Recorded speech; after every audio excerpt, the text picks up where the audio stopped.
اس سے نکل آؤ یار، ہمارا دنیا کے سامنے معیار کیا ہے؟ بیٹھو اکیلے، کرو مراقبہ، سوچو تھوڑی دیر، گرو سجدے میں، غور کرو ہمارا رب کی بارگاہ کے اندر روحانی مقام کیا ہے۔ دعا میں لذت ہے، عبادت کا ذوق ہے، تلاوت قرآن کا شوق ہے، کوئی درود و سلام کا ذائقہ ہے۔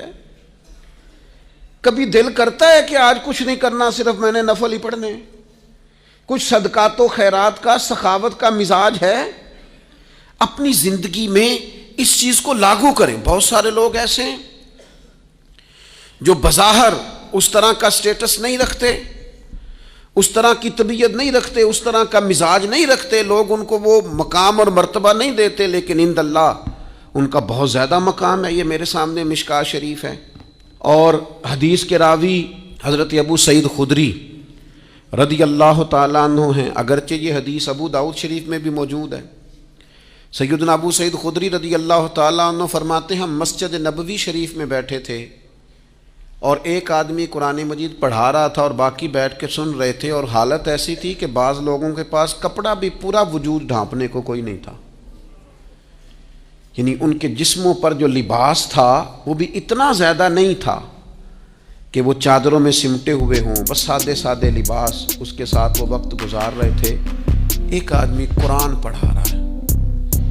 میں قرآن پڑھانے والے لوگوں سے کہا کرتا ہوں، کوئی بڑی گاڑی سے اترے نا کبھی تو پریشان نہ ہو جایا کرو۔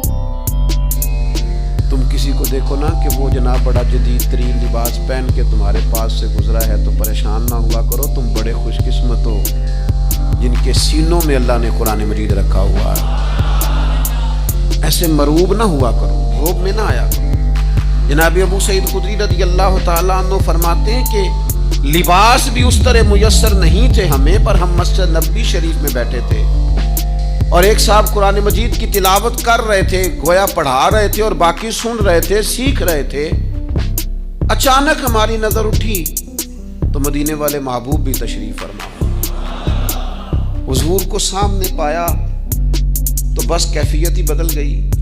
فرماتے ہیں کہ وہ جو تلاوت کر رہے تھے وہ رک گئے، ہم سب اٹھ کے کھڑے ہو گئے، نبی کریم نے ہمیں سلام کہا، اور یہ منظر دیکھیے، کہتے ہیں ہمارے نصیب دیکھو، حضور بھی ہمارے درمیان بیٹھ گئے اور بٹھا کر اپنے محبوب کو اپنے پہلو میں۔ جو لوگ کچھ نہیں نہ کرتے وہ بھی کمال ہی کرتے ہیں، حضور بیچ میں بیٹھ گئے اور اس طرح درمیان میں بیٹھے کہ انگلی کے اشارے سے کہا ہلکا بنا لو۔ کہتے ہم نے ہلکا بنا لیا، اور پھر حضور نے آتے ہی پوچھا کیا کر رہے تھے، حالانکہ دیکھ بھی لیا ہے کیا کر رہے تھے۔ تو ہم نے عرض کی یا رسول اللہ صلی اللہ تعالی علیہ وسلم، یہ ہمیں قرآن مجید پڑھا رہے تھے، سکھا رہے تھے، سنا رہے تھے، ہم سن رہے تھے۔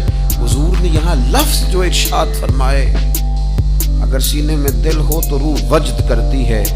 حضور فرمانے لگے اللہ کا شکر ہے، رب نے میری امت میں ایسے لوگ پیدا کیے ہیں کہ مجھے حکم ہوتا ہے ان کے ساتھ جا کے بیٹھ جاؤ۔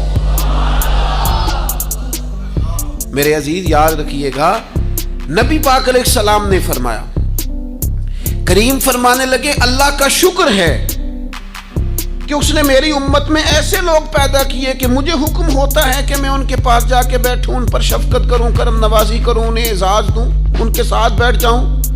اور پھر حضور فرمانے لگے اے گروہ مہاجرین اور انصار، اے فقیر لوگو، تمہیں خوشخبری ہو، اللہ قیامت کے دن تمہیں پورا نور عطا فرمائے گا، اور فرمایا تم امیر لوگوں سے آدھا دن پہلے جنت میں چلے جاؤ، اور فرمایا وہ آدھا دن 500 سال کا ہوگا، آدھا دن پہلے جنت۔ حالانکہ یہ لوگ وہ تھے جن کے وجود پر لباس پورا نہیں، لیکن جو عند اللہ مقام ہے، جو اللہ کی بارگاہ میں درجہ ہے، جو ان کے روحانی مقامات ہیں، جو اللہ کے حضور اور نبی پاک کی بارگاہ میں انہیں قرب خاص حاصل ہے، وہ اتنا اعلیٰ اور بلند ہے کہ نبی کریم ان کے درمیان آ کے بیٹھ جائے۔